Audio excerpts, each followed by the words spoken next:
Viewpoint, the program of personalities, politicians, and perspectives. Here we are sitting here. I have to put the microphone in place. Everybody in place. Judith K. All in our places with bright, shiny are faces. You with me this morning? All right. Except the two guests are asleep at the switch over. If you'll let me have the mic for a minute. We'll start Viewpoint with a kudo or two.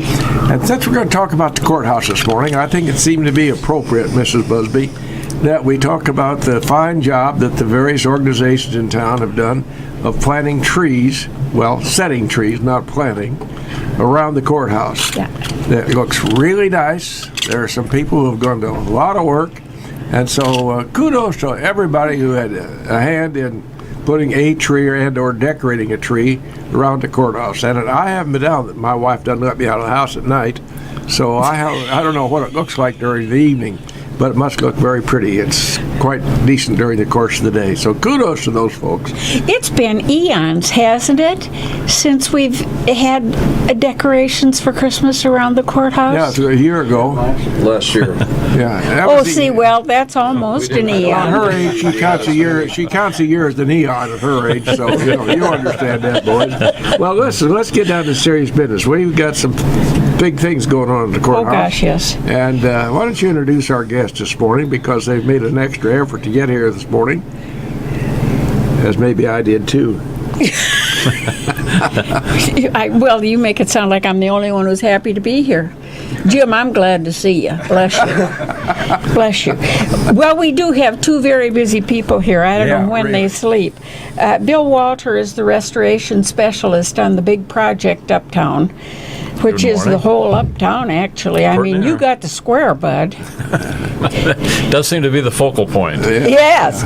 And David Blankenship is the guy who got the short straw on the county board. He pulled a starter cord on Is that what happened? How did you get this job, Mr. Blankenship? Mr. Bateman became a city council member for the city of Lincoln, and then I got appointed building and grounds chairman. I don't know why they gave me buildings and grounds. I thought it was a doggone good appointment because... Buzz used to be on the city council. This was about 806 years ago. And I think he had that committee at one point, too. Yeah. But he didn't have a job like this.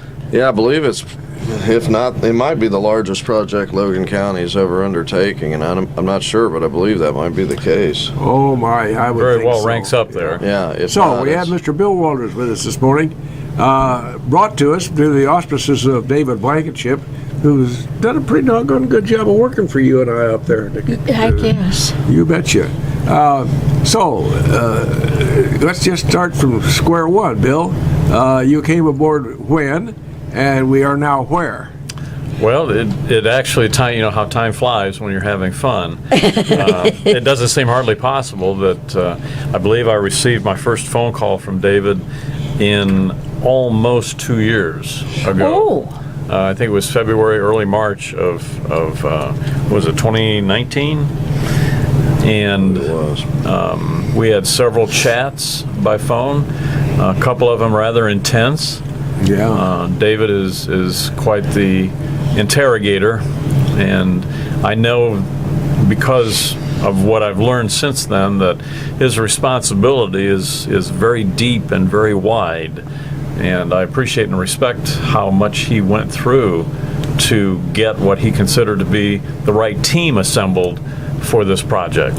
Well, he questioned why he got this project. I guess you just answered his question for him. He quite literally would have been the only choice. Not that there aren't other capable people, but when you consider all of the talents that need to be combined into one person, it became pretty obvious. David was the logical choice. And Jim, he's just a boy from Atlanta. Have you had projects, I'm sure you have, as a restoration specialist, that have been of this magnitude before? We have.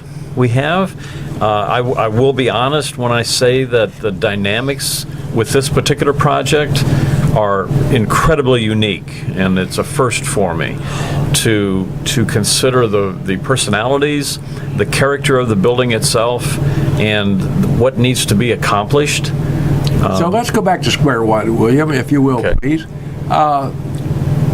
You got called in because we have some roof problems. The roof is leaking, and the courthouse is not in very good shape, or going to get worse.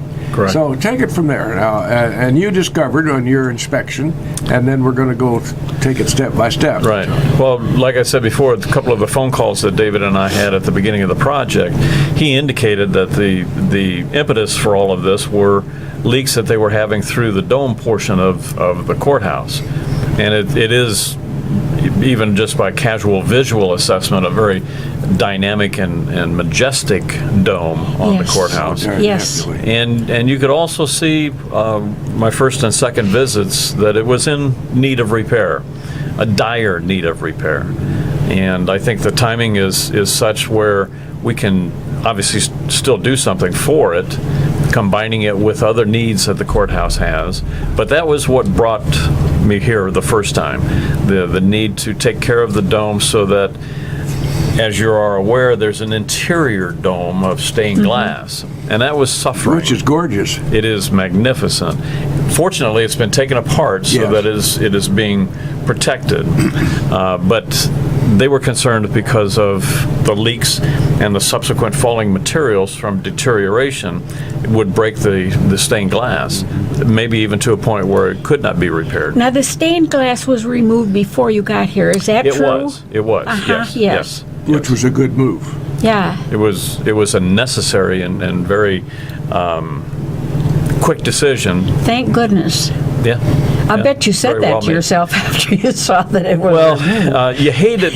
I would have been in an awkward position if the first thing out of my mouth when I got here was, stop the press, you've got to take and spend a lot of money getting the stained glass out of here.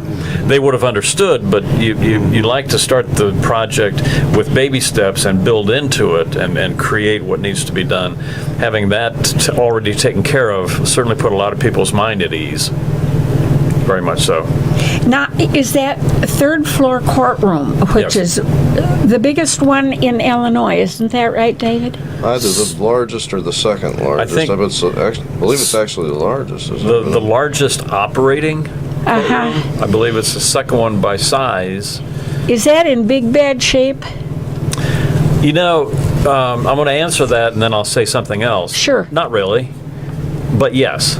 We are looking Kinda. Well, there's an answer for you. at, He should run Yes for or no? office with that He's answer. becoming a politician, isn't he? Yes, that's what I was saying. That was perfect. I have potential. We'll run him for office. I hope he didn't learn that from me. Well,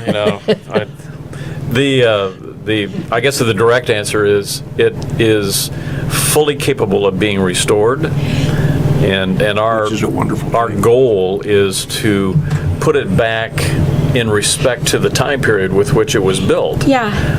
It is magnificent as far as the woodwork, the detailing, the plaster work, etc. And I'd like to see, and I know that the judge cooperates totally, David and the team all cooperates totally with that approach. Let's restore this. Let's put it back. Let's not change anything dynamically so that there are nice things about walking into a very modern day courthouse, but there is something very rich about walking into a historic courthouse, and we'd like Well, to keep you're it that talking way. apples and oranges there. I Oh, mean, totally. modern day and ours. Yes, quite. So we're going to leave it like it is. Good. We're gonna put back some of the character portions of it, the plaster ceiling, the plaster walls. We're going to return that.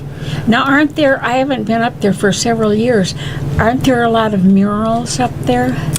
Not that I recall. There's one. There's one behind I the think there's judge's one bench. Behind the bench. Right, right, Yes. right. Other than that, Other than that, it's pretty consistent as okay. far as the paint job on the walls. Well, thank you, They're God, all for covered that. with wood paneling now, which I guess begs the question, well, gosh, what will we find when we take those off? well, yeah. But our Surprise. intention is to respect what it is behind it. You Yeah. now are. How long have you since you really started work up there, Mr. Walters?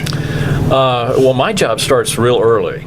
As far as assessing the conditions of the courthouse. Yeah. And then But when you actually begin physical work up there, yesterday. I say, If the case be known, the crane showed up and the steel scaffolding showed up. Yeah. And they're going to start erecting the scaffolding around the dome, and ultimately they will enclose that scaffolding with For the weather. For the weather. For the protection, Like visqueen, right? very heavy-duty visqueen, yes. Yes, reinforced and very thick. It'll be 12 mils. Yeah. But that will allow work to be performed on the dome, and anything and everything that's done, including the workers, will be protected during that time period. We don't have to worry about the continual water that's penetrating the dome now. That will be stopped once it is totally enclosed. Then we can start the repairs and not have to worry about the snow and the wind and such. And certainly the men will be far more comfortable. I don't do north, south, east, and west, so to explain what I'm talking about, toward the post office, there's quite a portico at the entrance to the courthouse. From a scaffolding standpoint, Yeah, that's what's that about? we refer to that as overhead protection. When people walk up to the courthouse, that is the singular entrance where people are allowed to come and go. That's the east entrance. Oh, okay. Yeah. Since the courthouse doesn't face true north and south, that's always a laughing point. Yeah. But yes, we'll call it the east, but it is the only entrance that's serviceable. We put up the overhead protection in order for the people that are coming and going not to be bothered or not to be concerned about anything that A may brick come, on their head, yeah. so to speak, yes, Yeah. or anything else that might cause a headache. Has nothing to do with actually working on the courthouse. That's a protective measure for the public. That is correct. That is correct. At this point in time. Yeah. When we get to a point middle to the end of next year, where we'll actually be doing work on the outside of the building, that will assist us in gaining access to that area, to that area right above the scaffolding. Okay. Have you run into any really big surprises? Haven't dug deep enough yet, have you, Bill? You want to talk about the boiler system? Yeah, we have run into a few. This man is a magician, and I'll let him explain.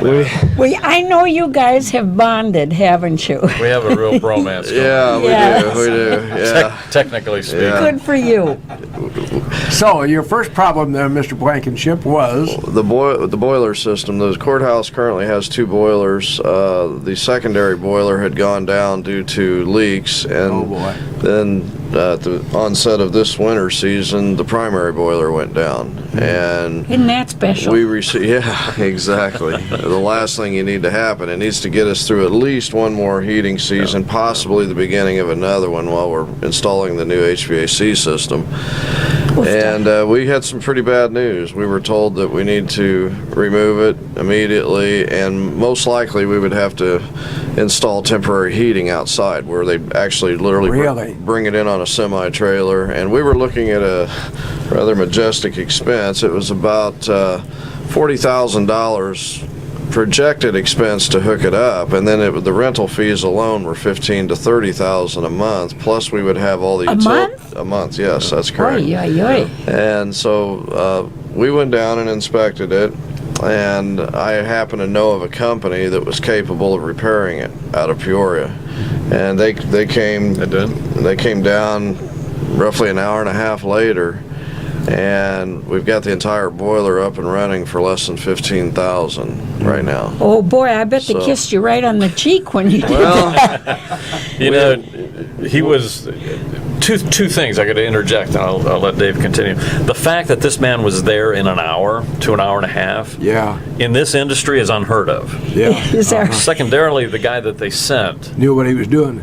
phenomenal. exactly, phenomenally, and then to take it, and he worked with Dave as far as what he could do and how to do it. And I'll let Dave finish. Well, you guys must have been practicing clean living, because things kind of fall into place once in a while, don't they? Yes, they do. Say, speaking They of do. expenses, you know, we have expenses here at WLCN, and they have to be underwritten by sponsors. And if we don't take a couple of seconds to recognize our sponsors, we're going to be out of a job, Judith. So go right ahead, Mr. Ash.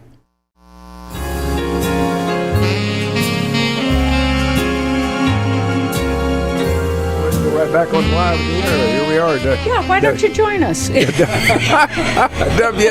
96.3. All right, our guests this morning, Mr. Bill Milton and David Blankenship. David's is a local boy. We recruited him right from the basement of the library at Atlanta, Illinois. And Bill comes to us from Ohio with his building expertise. Actually, he's the doctor of courthouses. I think he has his PhD in courthouse restorations. We have a major project here. If you haven't, you've been in the woods somewhere. If you don't know, we have a serious problem at the Logan County Courthouse. So they're here to try to repair that. And it's, if you haven't noticed, it's very involved. It's going to get more involved as we go along. What's your next step, sir? Well, right now we are focused on getting the scaffolding completed around the dome. That's going to take some time. That'll take approximately 2 months. Really? By the time they get all the steel erected and secured properly in place, there has to be some support work created and put in place inside And we do the have dome. winds here. I heard about that, and I've actually had the good fortune of experiencing a couple of them, and Yeah. we don't want anything to happen. You'll probably experience a couple more. I suspect you're I right. imagine. Yeah. So we'll get that taken care of, get that enclosed. All the while, the design team is working on fully developing the balance of the project in terms of exactly what work is going to be done and how. So that And we it's never inevitable, rest. I presume this is a correct statement, Bill, it's inevitable that you're going to uncover something unexpected that's going to throw a roadblock up. That's one of the delights in restoration. It is not a defined science, so Oh, yeah. you do run into things, and I expect that we will. But I have to couch that a little bit, and Dave knows, because of the extensive amount of investigations that he and I and the team have done, we've uncovered a lot of things that maybe ordinarily would have been obstacles, and we're incorporating what those were with resolutions and directions on how to proceed based on that. Now let me make a statement, and you correct this. I want to, just from a taxpayer's viewpoint, see what are they doing up to the court? Why are they spending all that money? Now, what happens if you don't? If I'm correct, you'll stop me here. We're going to lose a courthouse, ultimately. I mean, way down the road. Absolutely. Am I? No, you're positively 100% correct. And it's from a twofold standpoint. You understand that the current heating system Yeah. is next to failure. We'll get it along for another year. David has exchanged his life for that fact. Secondarily, there is nothing else. There's no air conditioning, there's no real serious air movement, and there's no really good heat. So the people themselves will leave the courthouse. The leaks that are there will continue to deteriorate the structure of the building to a point where portions of it will be deemed unsafe, and they'll have to leave because of that. So it's going to be a combination of the physical structure itself forcing people out, and then the people leaving because of that fact. It's just not suitable to work. Well, there never was central air there. No, They no. hadn't invented it when they built that. No. They have window units now. Yes. Which are just objectionable. I mean, Yes, yeah. And Totally from a physical inadequate. standpoint, I mean, I would presume they don't do a doggone thing as far as enhancing the safety of the building is concerned. They're just there to move cold air. No. In fact, it almost... But they're a wonderful eyesore. See, there they have a benefit Yeah. of some Everything sort. has something good. Yeah. The things that they create are very localized and minimal conveniences for people. It almost exacerbates the fact that there is a significant problem with climate control in that building. Mm-hmm. And that unto itself, we investigated that pretty deeply in terms of determining the lack of climate control of the humidity for one, control of the heat and the coolness at various times of the year, does significant damage to the woodwork inside. Oh, sure. To the ceramic tile floor. It's a high lime content bedding mortar, and that is suffering because of the fluctuation in the moisture content. But when it was built, I don't imagine that they were aware that those could ever be issues. You're right. You're right. 648-5510. some concerned taxpayer might want to call and talk to David Blankenship or Mr. William Milton. Our resident expert here is going to see to it that we save our courthouse. You might have some concern, and you're certainly entitled to questions. Just be nice to them, because they're a couple of very nice gentlemen. Don't want to have to cut your mic off. So 648-5510 for David Blankenship or William Milton. We do have a serious problem in downtown Lincoln, which are Logan County Courthouse. An architectural gem, just from a standpoint of architecture alone. Our friend in Springfield who does Illinois Stories, Mark McDonald, he's been going around the southern part of the state and highlighting various old courthouses. And Gordon, they're wonderful old gems and it'd be a shame to lose any one of them. And we're on the cusp of losing one of the real architectural gems in the state of Illinois here. Absolutely. And that's being saved now due to David's pushing and Bill's expertise. It's going to take a little while. We can't expect it to be done during the course of the winter. I'm surprised that you're going to be able to work even undercover. And that's what they'll be doing, working undercover, so to speak. FBI. Because they're going to erect, in the process now of erecting a scaffolding around that large dome, and then they're going to cover that. And as we all know, we're subject to a little wind once in a while around here, and they've got to make that windproof. So it's a huge undertaking. This is not something we're going to accomplish in a couple of weeks. Exactly. Exactly. When you got in there, David, since nobody's let you say a word, I'll be your friend. He's doing quite well. Yes, he is. I needed the rest. But when you got in there, how did you happen to grab the bull by the horns? I mean, it's been talked about since Hector was a pup, but everybody just said, ain't it a shame? Well, yeah.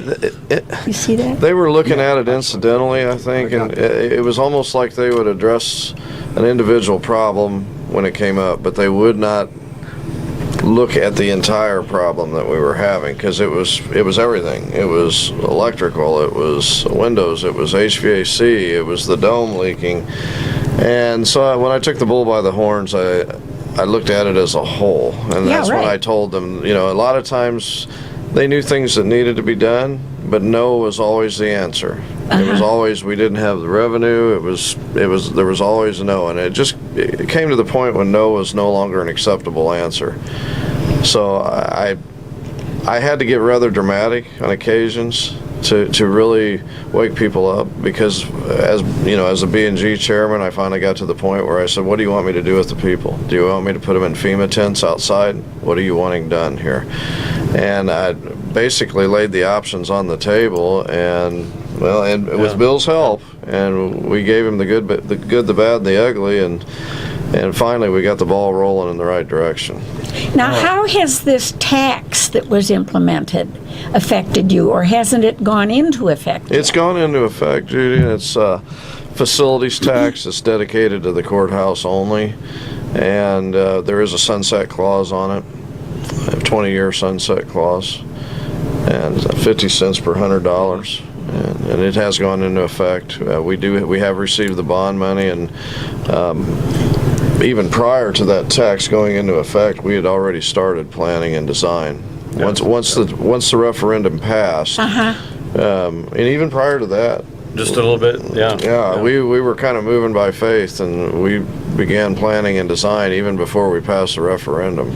Well, it's come to pass that you can't putz around too much longer, or it won't be a courthouse. Yeah, it did pass roughly 65%, so nearly 2/3 of the population. Mr. Walter's family doesn't think very highly of me because I called him Mr. Milton a while ago. So with all apologies due, I should make that recognition right now. I'm sure Melton was a far uncle somewhere, so I think we're fine. We're still fine. Good baseball player. Yeah. Well, I apologize, Mr. Milton, Mr. Walters. Not a problem. What's your most immediate, other than getting the scaffolding up? Of course, that's going to take some time. That's going to take quite a while to get that up. Then the next problem after we wrap the scaffolding, now we're ready to go to work. Sure. What do we first tackle?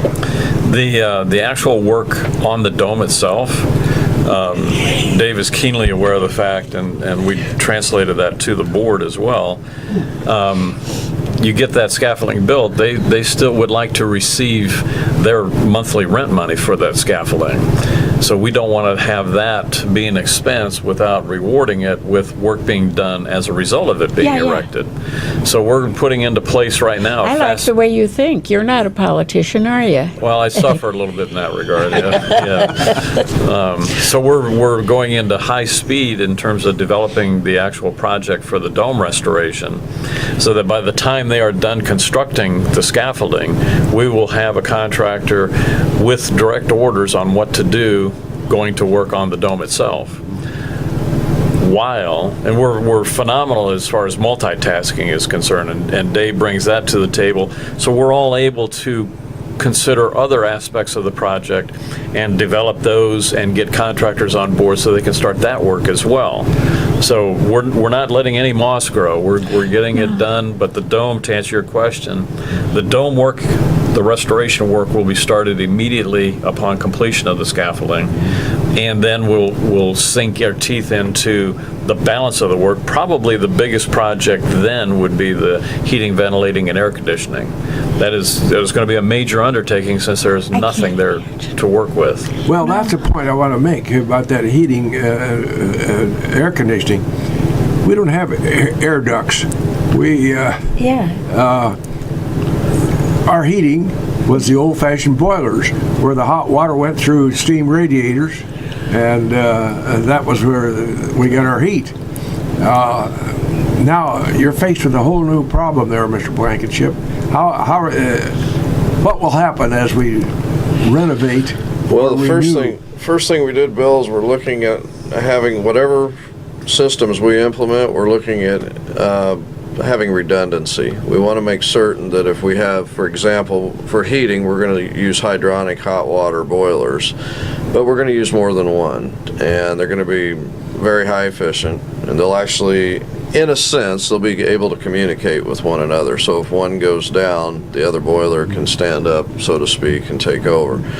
And on the air conditioning side, it'll be it's not new technology, it's been around for a while, but it's a little bit high tech, and it's called variable refrigerant flow, and VRF systems, and they can be highly efficient in the right conditions, and they can generate both heat and cooling in two separate rooms. So if you have a lot of people in one area and you need to cool that area, that same system will cool and potentially add heat to an adjacent room if need be. So it's a pretty high-tech system, and redundancy will be built in there as well. So the hope is that even if we have downtime with any one system, we won't have to close any one area at all. We'll be able to keep our people out work in the courthouse and keep them going while repairs are being made. Sophisticated planning going into that. It is. 648-5510. Listen, they're talking about spending your money, taxpayers.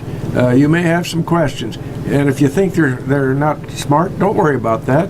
None of us are smart enough to ask smart questions about what's going on at the courthouse, even inside the offices sometimes. But seriously now, this is a major, major project for the county of Logan, and it'll not come around again, and we hope for another 100 years. But now's the time. If you have any questions, don't question their judgment. They're doing just fine, thank you. But they'll answer any questions you have about the practicality of things. Can I ask a stupid question? I've got myriad Wait a minute, stupid questions. you're not in line. Oh, am I not? As they tell you on robocalls, you're fourth in line. Go right ahead. Go right ahead. I think of central air as being a blown air type affair. Now, is that going to be the case at the courthouse? That is the case. There'll be individual fan units, they call them cassettes, but there won't, in theory, there will not be one central fan that will then in turn push air to each individual room. Take a whale of a fan, There'll be a series of what is called cassettes, and there will be circulated air throughout the entire facility because we need to bring in outside air so that we have a healthy building, and it'll Yes. keep the occupants safe Healthy and healthy. building. That's a yeah, good term to yeah. Well, use. have you heard of the term sick building syndrome? A lot of these modern Yes. facilities, people get rather ill from all the carpets and all sorts of chemicals and stuff that are in the air. So, incorporated into this HVAC system, we'll be bringing in fresh outside air that'll be filtered to a certain percentage that's recommended by code, and that will be circulated throughout the facility. But there will be, in some cases, some minor ducting, but in most cases we'll be utilizing cassettes, what they call actual cassettes, that'll be in the ceiling, and so there'll be multiple fans, Yes, actually, yes. all over. Oofta. But the nice thing is you don't have to create a system where people will get uncomfortable in one location because they have to feel the effects of another location desiring more climate control, either heating or cooling. And part of the system that Dave has worked out is for each individual room to be, within reason, controlled, so that if you have two different personalities in two different locations, I'll give you a case in point. A typical office where you have people working, doing essential work, is probably going to demand different climate than a activated courtroom with the public in there, the jury in there, etc. There's going to be a lot more body warmth affecting the climate, so they're going to demand different conditions. They can control theirs separately from the office that may have 2 or 3 people in it that don't necessarily require that. So the individualism is part of the advantages of the system that Dave has put together, just very, very nicely. I have a question about the flooring. I know that's down the pike a ways, but there are hardwood floors in offices that have carpet over them. But there are also an awful lot of tile floors. Somebody's not going to come and tile or carpet over tile, are they? Not without being shot. Oh, good. Good. Well, I want that posted. That's a direct answer. There you go. And I like the answer. Well, our approach has been respect the building, respect the materials that have been there for decades, and any repairs that are done will be focused on restoring those back to their original condition. We do understand the period of time where people put carpet on anything and everything. Yeah. Most, if not all, of the carpet is scheduled to be removed. That's a good thing. We're going to look at the rooms that have, like the 3rd floor courtroom has hardwood floors, that we want to restore those hardwood floors.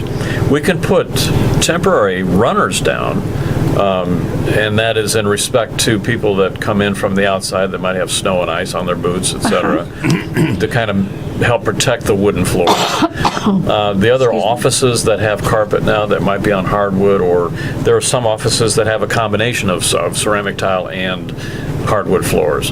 We will look at that and see if A, we want to save the hardwood floor, or we want to recondition the tile, or if we want to put a laminate over the top, which is not, we don't ever want to remove something that's historic, but we're willing to put some other material over, like luxury vinyl tile, that will service, and I need to incorporate something else.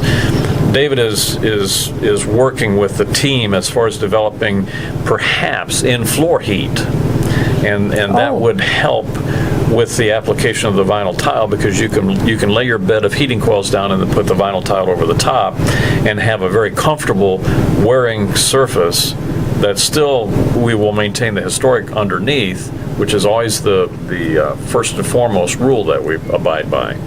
I like the word you used, respect. Respecting the building. Respect is totally lacking in our world today, and it needs to be rejuvenated. Yes. In every aspect. You are correct. I like the fact that you commented on that. It is something, and Dave and I get into tangential conversations about that very fact. that people, just from a relationship standpoint, have lost respect. And I will say something, I've said this often from this very microphone, and I say it today without any question whatsoever. My judgment is that we have some outstanding people in your courthouse. The ladies and gentlemen, the clerks, the lowest level, up to those who are the county officers. We have some good people working for the county, and they're each and every office. They just do a great job, and so if I had a hat on, I'd tip in my direction in favor of all the folks who occupy the courthouse. So take good care of them, David. He is, aren't you? He's on the job. Best You know, we it's just a possibly can. miracle that you, David, that you found him, because, boy, he's the top of the heap. Yeah, I think Logan County. No, I I'm think not, but I appreciate you saying we're that. lucky. We're lucky to have the people in charge. Number one, of our courthouse, and number two, the folks who have gone out, like Mr. Walter, and brought an expert in here, because I think we can sit back in a rocking chair and feel a little more comfortable about the future of our courthouse. Had you sat around and just wrung your hands and say, "Well, we got a problem. What are we going to do about it?" That building would have deteriorated badly. And the first thing you know, we wouldn't have had this magnificent architectural gem that we have here. Sure. And David is very cognizant and has broadcast that to the team that is being assembled. So goes the courthouse, so goes the rest of the town square. Amen. Oh, exactly. You cannot have one without the other. And the attention and the interest and the cooperation that everybody involved with this team is getting from all of the perimeter folks is phenomenal. It is top I think of the we've heap. established, Mr. Walters, that we're talking about a very significant project, which brings us to I think ask you a question off air as to, looking down the road, is there a completion time that would be comfortable for you to talk about? Right now, knowing what we know and laying out the project with the things that we anticipate accomplishing, we're looking at a 2-year, 24-month period for actual construction. I'd like to be here when you cut the ribbon. I'm not certain of We that have at your this point. seat planned, so you're not going anywhere. I don't have any immediate plans, but the reality Well, of check things your calendar. are what they are. Yeah. He and I just picked kind of a lousy time to get old. You know, we're in the checkout generation. When you get old, then we can talk about that. Oh, all right. Well, thanks. Right now I'm in the checkout lane, but I'm not sure how long it is. The erecting of the scaffolding. Now you have to go out and find someplace to rent those things, and that in and of itself, knowing where to go, Well, that may be a little thing, but that's a huge thing. I'll tell you what even engulfs that comment is finding somebody that has the capabilities of putting it all together. There are companies that will do just the supply of the materials and equipment, but then you have to find somebody that can take that, and from a safety standpoint, both as far as safe to the building and then safe for the workers who are then going to work off of that, Yeah. put it together. And we're asking them to do that in December and January. Yeah. They'll be going Worst up possible times to be doing outdoor work. there. That's true, But all kinds of scaffolding does us absolutely no good lying on a flatbed out there. That's exactly right. Yeah, they come equipped. They can look every bit the part of a penguin by the time they're putting on all their gear to keep warm. And they know they've done this before as far as working in exceptional climates. So they will do what's necessary to maintain their own personal safety, and then but yet at the same time put all this together in the proper fashion, so that come January we can get on it and start working and know that it's safe. And that's what we saw yesterday with the crane down on the courthouse square. They're bringing scaffolding materials to the Absolutely. roof to start erecting the scaffolding. Yes, sir. Now, understand, ladies and gentlemen, as Walter Woods will say, the radio audience, the entire dome is going to be encapsulated in a scaffolding with a covering over it, so that they can continue work through all kinds of weather. Correct. Correct. There again, that's to me, that's just a mind-boggling part of the program. It is something that was not available years and years and years ago. The concept or even the thought that you could do that, which meant that you were restricted in terms of what times of the year you could do this work. Right. And even during those times, it's going to rain, it's going to be such that you can't work. The biggest problem, and we recognize the comfort of the technician that's doing the work, the biggest problem is that when we start to actually do the work restoring the dome, we can't have the elements having a direct shot into the interior of the building. So to take it apart and put it back together again, we need the absolute protection from the encapsulation. The dawn of plastics, I know it's been 50 years, but the being able to take that technology and encapsulate it and have it be safe, we had to run extra calculations understanding the fact that plastic will provide more wind resistance and more forces and stresses on the scaffolding, which increase point load capacities, etc. So we had to build it to consider that particular fact all at the same time. You guys are just a miracle. Well, really, seriously, Judith, without, number one, I don't like to stroke him in his own backyard because they like him up here. But seriously, without David's concern and his knowledge and his push to get things done, we'd still be twiddling our thumbs up here and worried about the leakage in the courthouse, which is creating more problems every time it leaks. Wringing our hands and doing nothing. Yeah. So 648-5510, you missed your chance because 9 o'clock has arisen. David Blankenship and Bill Walters. Bill has been imported from Ohio to see to it that we save our courthouse. And David works every day for the benefit of the county taxpayers on the Logan County Board. And we appreciate Thank you. We appreciate your immediate concern, David. It's just that you didn't take this board job just to have something to do. You could have gone to Chubby's and spent your days. And you're not bored, are you? Not at all. No. Mr. Walters, we appreciate your coming over from Ohio. I know you get Absolutely. paid for that. You get paid well, and you should be, because we're doing something really important for the county of Logan here. So thank you very much, gentlemen, for being with us. You two listeners out there, be kind to one another. Don't forget our wounded warriors.